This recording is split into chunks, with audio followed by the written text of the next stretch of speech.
What's up? Welcome to my channel. My name is Amanda. I'm really excited that you decided to join me because I have been voluntold to repot some of my plants. Tonight, I was minding my own business and my Hoya cart just fell over. I think that it was my fault. I do have a sit-standing desk and I made a goal to start standing during meetings. So since my plants don't all have a home in here yet, we're just kind of like playing musical chairs with spaces. I think the cart was too close to the table, and anyways, I janked it up and it was half propped up, and so later it just toppled over. But yes, since this happened, my houseplants are in awful condition. So there are some of them that I need to pot up. Some of them I do have like props in here that I can add to it, so it's not a completely bad thing. I try to be an optimistic person, so maybe it's just my sign that I was behind on plant chores, and the plants that are in here are just gonna thrive better with being in the main plant. I don't know. But yes, if you would like to sit, hang out with me while I fix my fallen over plants, please do so. I'm gonna grab my mat and a couple of the plants and then we can get started.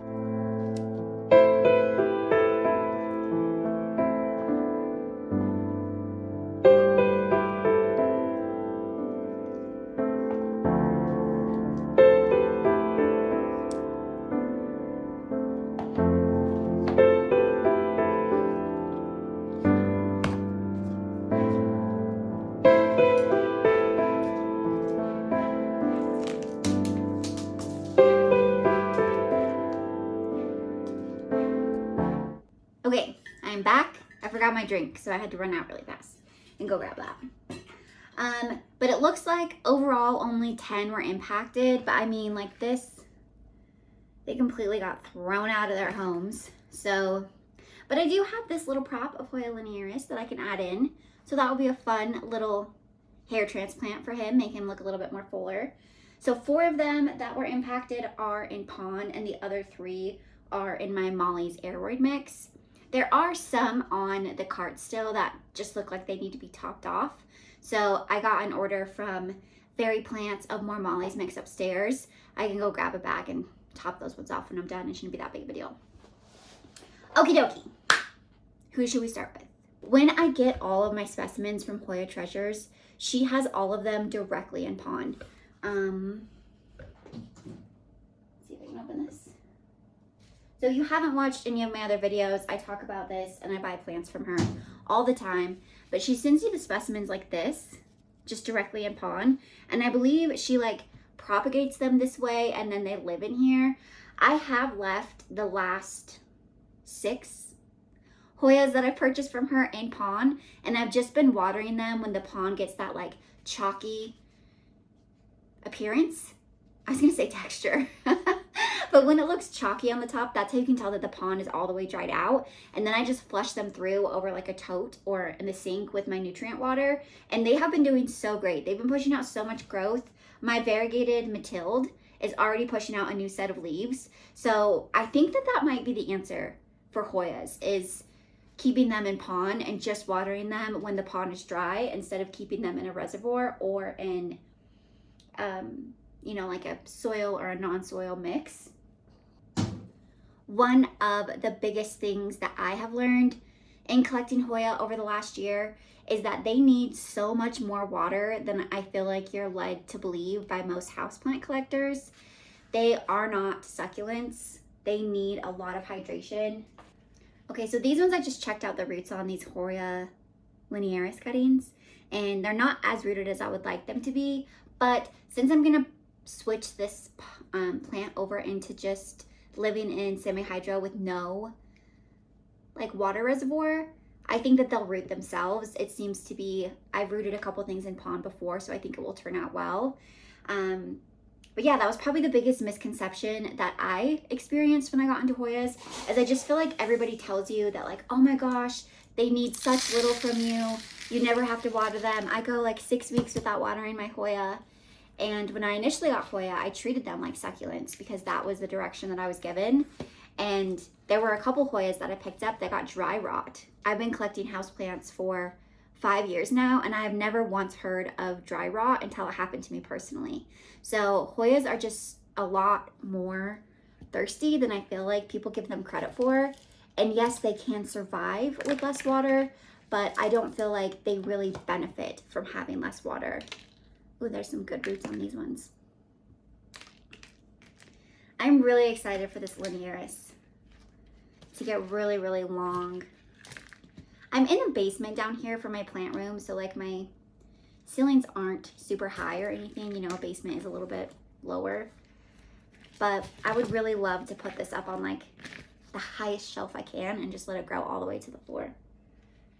My children would no longer be allowed in here because they would rip that thing down every day, but it would be really cool to look at, I think.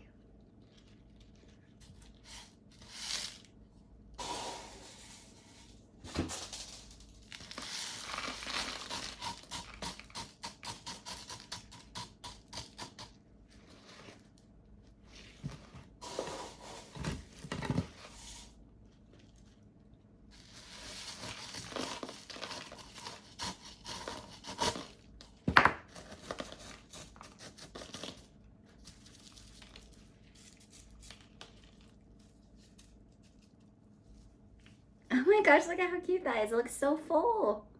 So this one, I'm actually really amazed. If you don't have a Hoya linearis, this is such a fast grower. So I picked this up from Hoya Treasures probably in late spring of last year.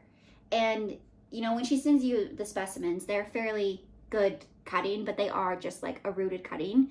So I mean, for it to grow that much in less than a year, I think that's pretty significant growth. So it's been really fun to see this. I love how like textured this is. And I don't know if this was like a rare or uncommon Hoya, but that's what led me to find Hoya Treasures in the first place, so I won't complain, is I could not find this plant anywhere locally. And anytime I went to go find it from another seller, it was like a fairly larger specimen and they wanted a lot more money than I was willing to pay at the time. Now I'm like, $200, of course I want that. Oh my gosh, I can't get over how cute that is. I will water all of them at the end. I know that like the pond can start sucking things up, like the moisture from their roots. But since Hoyas can tolerate a little bit more of a drier situation, I'm not really worried about that and the time it's gonna take me to pot up the other ones. Okay, so the next one that I have is my Hoya Broquette, I believe is what this one is called. This one, the variegation is so beautiful. I absolutely love this plant. And I did take a cutting of it, or a couple cuttings, I don't remember. 2, yeah. So that I could pot them up together in here. I don't know if I want to keep this one in the self-watering container though, or pot it up like the linearis. You know what? It's already in pond. We're just gonna try it.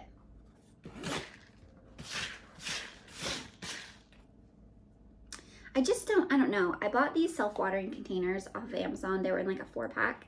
And I mean, they are pretty cute, but I just feel like the plants that I have in them, since they're like a trailing plant, and these Hoyas have, I don't know, a pretty heavy leaf. They're just, whoa. Was not expecting that root system, but that is fabulous. They tend to lean and topple over. So I'm thinking if I put them in a little bit of a taller pot and then put them into like a cucumber pot that's heavier, like maybe a ceramic, I won't get that like wobbling like I do. And they probably won't fall to their death like they did for me to be providing them right now. So maybe this will provide me with some solutions. We'll see. But this is another Hoya that I really enjoy. And these are a lot more accessible than they were. I remember when I was first looking for these different variegations of the Polyneura, I felt like I was on a quest. Like I've never played D&D besides with my 13-year-old nephew. He really enjoys that game. But I just feel like if I was into D&D and I was on a quest, like that's how committed I was to finding every variegation of the Polyneura. And I'm really glad that I have them. I think I have every version. Or every variegation, I guess I should say. It's not a tech gadget with the latest version. I seriously cannot get over this root system. It is insane. It's really healthy though. That's a very good sign that I'm doing something right. And there were 2 cuttings in here. So normally what I do when I take cuttings from my Hoyas or any plant really is I wait for the plant to like push out new growth. Just that way I know that it's not like focusing on new roots. It's focusing on like if I were to move it, it wouldn't be as stressed out. But since these toppled over, I'm just gonna add them in right now. So should we layer them all the same way? Like stacked coming out of the pot, or should I separate them in each direction? Like this. Is that cuter? I kind of feel like all together looks really nice. Like this maybe? I like that. We're gonna do that.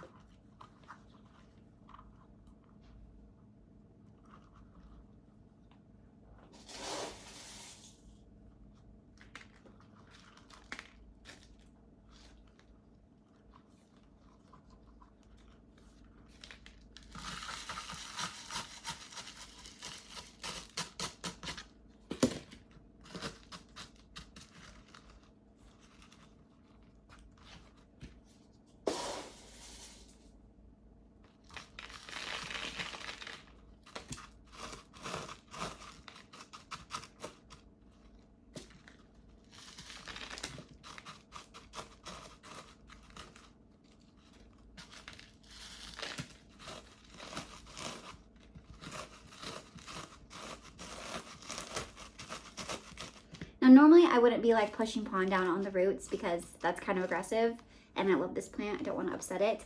But because it has that large root ball in, it's not really, there's like a gap.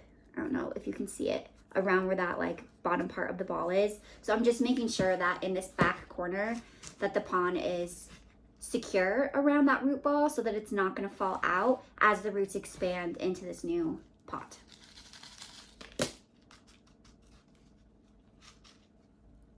Oh my gosh, that's so pretty. This is another fast grower too. So if you like the Polyneuria, or you're like maybe hesitant to purchase these variegated Polyneuras because they are like still a little bit more of a higher price point, I would say go for it. You could propagate it so fast and make your money back. That's what I do when I really want a plant that's more expensive. I try to find a little bit more of a larger specimen, so something that would have like maybe 3 nodes, and so that way I could take the plant, cut the other 2 nodes, prop them, and then sell them for 1/3 of what I paid. So that way, like, I'm making back the money to pay for the plant. If that makes sense? I don't know. That's how I justify getting so many new plants all the time. There's that one. Okay, so the other one I have, oh, did my elbow not fall down? Oh, well, we're not going to pot this one up, then we're going to leave it in. But look how wonky. So I have this growing in my bagbo cabinet behind me, and look at these first leaves it pushed out. It is in a cabinet that is at 73% humidity. Why did this happen? But I guess we'll let you live in the cabinet to continue to figure that out. Because those are weird. They look like stingrays, kind of. Okay, so then the next one that we'll do is my variegated Polyneuria. I love this one. I'm a little bummed, so I did cut this one too because it was getting fairly large. So I cut it and I propped it in like a cup of stratum. But since this plant was a heavier price point, when I purchased it, I still needed to sell, or I still wanted to sell, I should say. I wanted to sell a cutting of it so that I could pay off, in my mind, the plant. And so I had one that I just sold this past weekend in my local Facebook group. And I don't know, I just wish that I was potting it up with this one. It's so cute. I do feel like this pot is a little bit too big for it, so I'm actually gonna move this one down to this little container that I have, just so it can work on roots.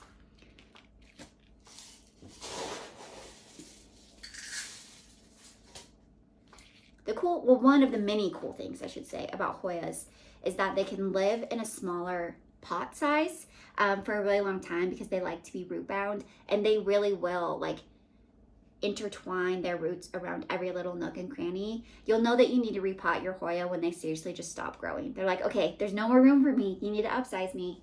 But this is a good plant that you can keep in a container. It's also recommended with Hoyas, or what I've heard at least, is that you want to keep them in a smaller container so that they don't focus so much of their energy on their actual root growth. They can get established in like the container that they're in, and then they'll push out more growth and also help encourage more energy for blooms. So if you're into Hoya blooms, keep your plants in a smaller pot.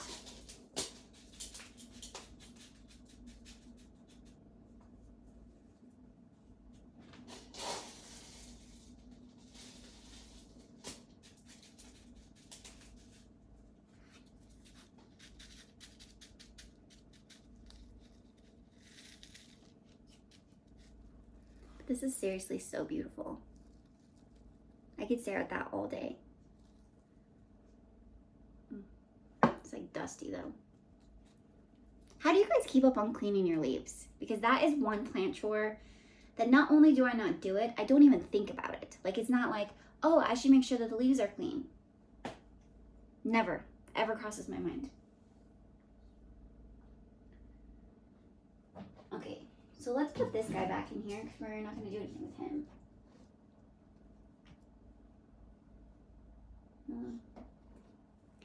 But I do have this, I broke this off when I was cleaning my Millsbow tall. So this is the next plant that we have. This is the Hoya Polynara Silver. And it does have a teeny tiny little growth point. So I so badly want to take it out and pot it up with this one because it's like now is the opportunity to do so. But where that growth point is still so little, I'm not gonna do it, unfortunately. Thought I was gonna make myself, which is why I took it out of the cabinet, but instead I'll just show you again the cute little growth that's on there. I think it might actually be, I don't know how well you can see it, but I think the growth point is splitting into two. One of the other really cool things I like about Polynara is they split on their own. So if this is a plant that, or maybe just in general with your plants, you don't like to cut them and then propagate it and put it back in to fill out.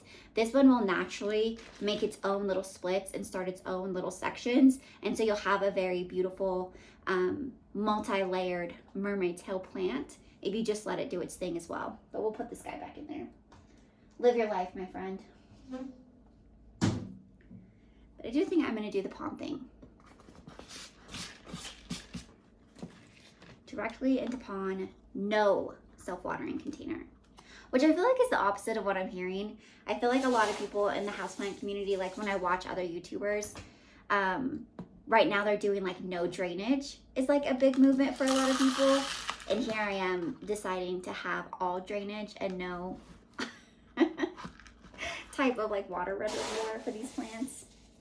I don't know. It's just, like I said, been working so well on the plants that I purchased from Hoya Treasures that I just feel like it's a good way to make sure you're watering each Hoya variety to their proper level. You know, there are some Hoyas like a Carnosa where their leaves are a lot thicker. They can retain a lot more moisture, whereas these Polynaras have a lot thinner leaf. So I probably am going to need to water them more frequently. And so with these ones specifically, I'll be able to tell pretty soon if this setup isn't going to work for them. But this is the silver. I actually bought this because I thought it was the broquette. I thought it was called a Hoya Polynara Silver, but that is why I have this one. It is beautiful, but it is my least favorite variegation of the Polynaras. But I'm happy that I have it. I just probably wouldn't have bought it if I would have known what it actually was. Okay, now we are on to soil. So let me get this out of the way and then we'll start over with Molly's mix.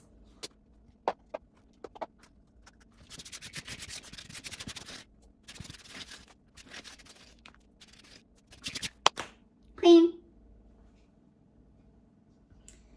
So here are these guys. And I think what I'm actually gonna do is pop these into some stratum cups. It's not that there's anything wrong with them, but just their root system really isn't all that large. Like for this to be in this huge of a pot, so this is a 3-inch nursery pot. This is like the smallest I think I have in my collection, but this tiny, teeny little root system in here, that's just gonna take this Hoya a long time to start pushing out new growth because it's going to be developing the roots for this space. So I think what I'll do is put it in one of my tiny little shot glass cups that I use in stratum, and I'll just let this chill in my cabinet for a while. This is my Hoya Lacinosa Mint. It is really, really pretty. I like on the leaves, they look kind of like waffly. I don't know if you can see that, but they have a very subtle veination on them where they look like a waffle. I don't know, I really like it. It's not like indented like the Crinkle 8 is, but I feel like if you look at it just very subtly, you can see it on there. But yeah, we'll let this one focus on some growth. Same with this guy. This one does have a fairly larger root system than the Lacinosa, but I still think it will benefit from being in stratum. What doesn't benefit from stratum, honestly? And so this one is a Carnosa Pink Silver is what it was sold to me as. And it did initially, it was very sun stressed, so it did have like a pinky overtone, but I received a Publicalyx, I believe is what the variety, the genus is, excuse me, of a pink ghost, pink silver ghost. And these to me look like completely different plants, like the leaf shape and everything looks so different. So I don't know, I feel like this one looks more similar to a Nova Ghost. But if you know, or you think you know what this is, you have any good guesses, let me know in the comments. I would love to. I have a Nova Ghost as well, so that would be cool to pot them up together. But I do not think it is this pink, what is this called? Pink Silver Ghost. I do not think they are twins. What do you guys think?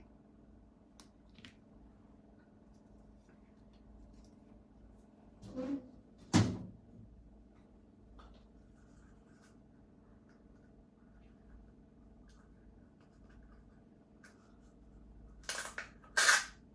wasn't prepared for the stratum cups because I didn't make my labels.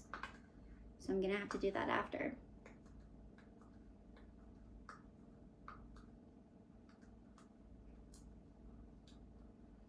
I do have a little label maker though, like I bought it when it was on like an Amazon deal for like, I don't know, 10 or 11 bucks. And it's one of those label makers that you put, you just Bluetooth it to your phone, and then you have like different template outlines and different fonts. And it is something that I feel like people are like, oh my gosh, this is extra, you don't need it. But with kids, I use that thing so often, like writing their name on everything. My daughter goes to preschool. And so you have to put their name on everything, on their backpack, on their water bottle, on their mittens, on whatever they take to school, which I like. I guess that ensures that you get it back. But it is annoying to write it with marker every day. And those labels actually stay on pretty well through a couple of washes. I mean, not like the washer and dryer, but on like the water bottle and the lunchbox and stuff. They stay on fairly well. So if you've been thinking about it, I say you get one. They're super fun.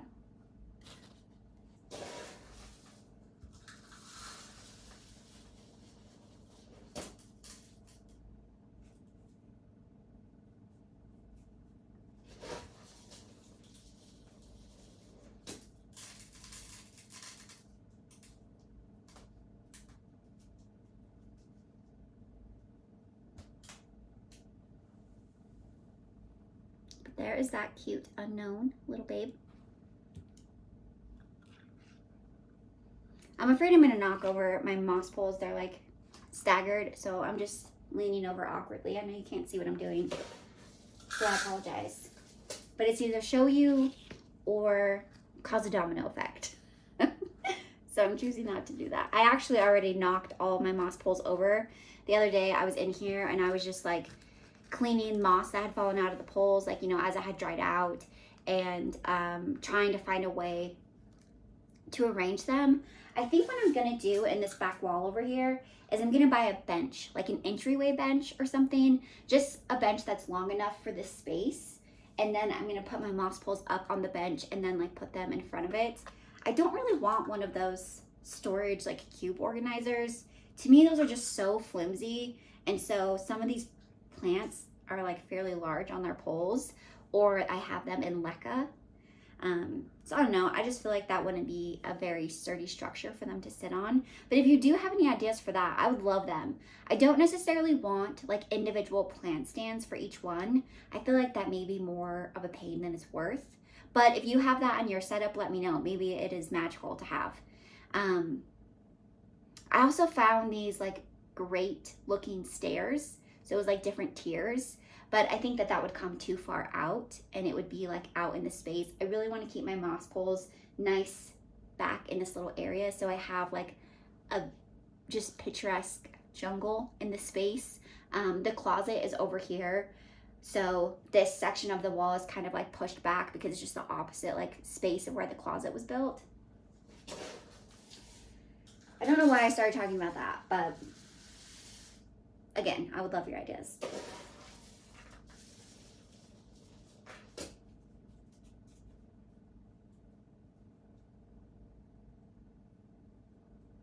Oh no, I knocked off the baby leaf. Sorry, babe. But then here is this one. I do have one more. I have my Hushkaliana. I don't know. I feel so weird when I try to say that. And this one I also have a cutting of in here. And I checked the roots out when I was bringing everything over and they aren't long enough. So I think where this one is still like in, I may just cover it with Molly's orchid mix like some of the other ones and put it back over there. It's still, I mean, if I were to pull it out, like it's still rooted down in here. So, and the roots, I don't know how well you're gonna be able to see them, but the roots do go all the way down to the bottom. So maybe this doesn't need to be moved out, it just needs to be topped off. So we'll just leave that one in here. This one is so beautiful too. I love this plant. I cut that one off because there was like a, I don't know, like a 1/2 inch section of where a leaf didn't form, and where this one is like so just like multi-layered, it just looks very full. It bothered me that there was that line. So I cut it back fairly close to the leaf. Oh, and look, there's already a new growth point. I don't know if you can see it, it's teeny, teeny, tiny. But I'm hoping that the growth will come back super stacked because I really like the look of the plant when it's like that. Yeah, okay, let me grab a tote and some water and we will be almost done.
It is crazy to me how brown this water is. Ugh. This is reused pond. So I boiled this pond. I had to do like 6 different batches because I had so much of it. Lesson learned on that. That was, oh my gosh, I felt like it was a sacrifice I was making for my plants. I was sacrificing my kitchenware. But yeah, so I boiled it and then I rinsed it in the cold outside with the hose for a very long time. My dog was having a potty break, so I was just using the hose. So it is amazing to me that all of that, like dirt or powder or whatever it is still coming through. But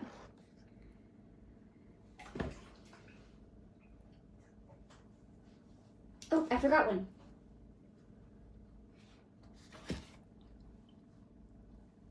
I forgot this one. How could I?